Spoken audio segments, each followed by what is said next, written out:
I want to thank the government for the action they have taken to make sure that those Chinese are deported. I want to warn other investors from other countries who want to invest in Kenya. They must respect Kenyan workers. They must respect Kenyan people. Kenyans are very hard-working people in this region. And we have a huge economy in this country that if it is properly managed, it can grow and grow and grow and create employment for the Kenyans. Let those who come to invest in Kenya think that we want them, that we are separately in need of those investors. We want investors who respect the call of the International Labour Organization on providing decent work for Kenyans, not just mere jobs. Tunataka wale wawekezaji ambao wanapeana kazi bora, sio bora kazi. So if you want to invest in Kenya, you must be a serious investor, and you must take time a little bit to read what our labor-related laws say. So I want to thank, once again, I want to thank Dr. Matiang. I want to thank his Minister of Interior. I want to thank the department, the police, for the good job they did. They swiftly moved in and arrested those guys. But as I said when I was addressing and appealing to the government to arrest them and deport them, I want also to tell Kenyans that just don't watch and record when somebody is being beaten by a foreigner. You must come together and also fight that foreigner. Beat him thoroughly. You don't let him go. And COTU will provide a lawyer for you. I've said this time and again. Beat that man who doesn't understand the tenets of being a gentleman, or a person who doesn't want to read what is supposed to be read. We attained independence so many years back. And this is not the time somebody should not come here and say he wants to beat us and so on. You cannot use our desperation as far as provision of employment is concerned to indirectly enslave us, to indirectly make us slaves, to pay us peanuts. As such, employers should be rounded up by Kenyans themselves and be beaten thoroughly. Don't just watch. If in your farm, in your company where you are working, a company owner or a capital owner misbehaves, you also misbehave. And we will be there to protect you.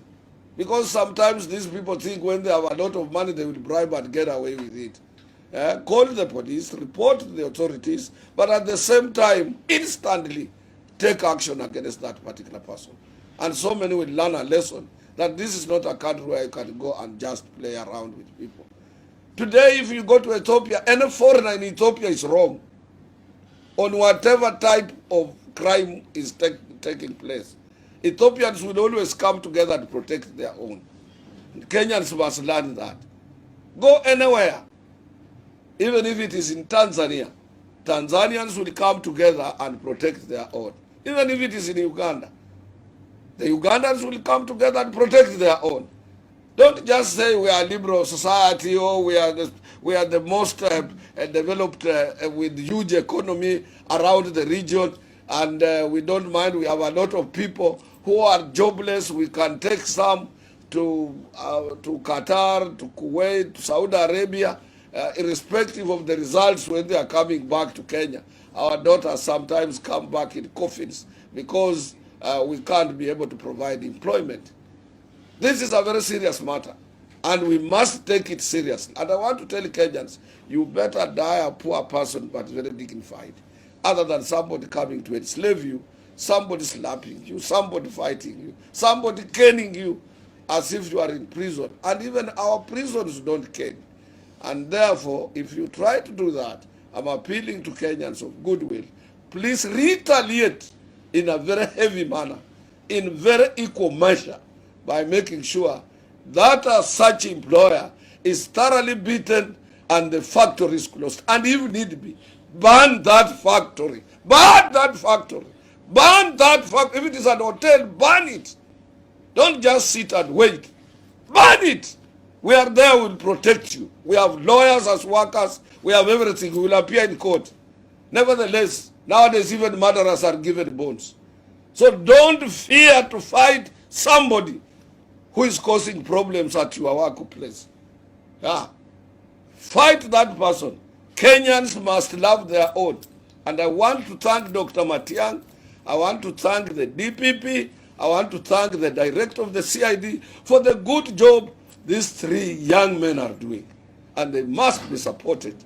Yeah? Support Kinoti, support Haji, support Dr. Matiang for the good job they are doing. They moved in swiftly. These fellows were arrested, and yesterday Dr. Matiang was announcing the deportation. He issued a deportation order. Let it be a lesson to others. Let it be a lesson to others. I thank you. Let it be a lesson to others. I wish I was there. As old as I am, I would have. Sorry, son.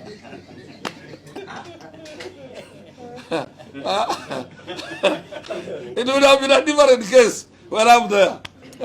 Ningelimchachua soki ila jaona.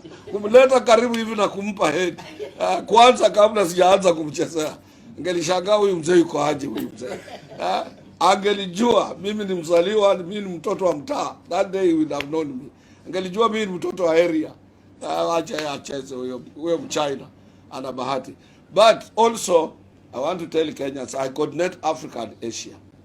What the Chinese are doing here, they cannot do it in their own country.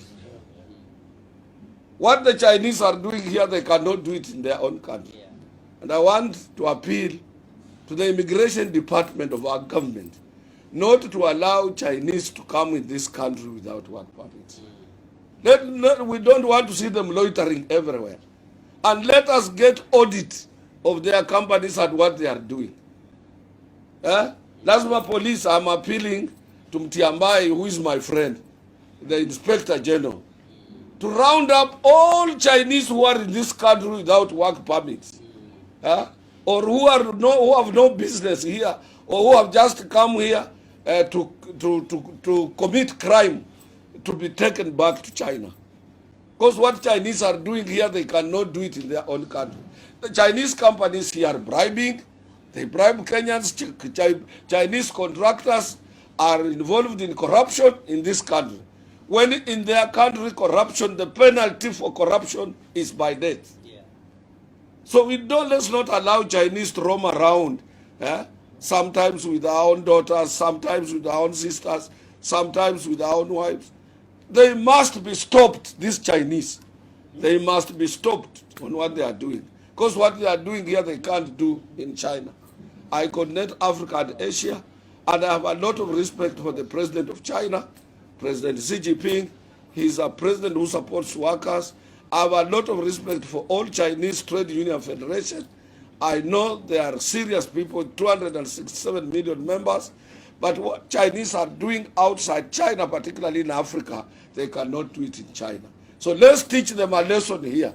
They are not part of the big, good population of China. And let's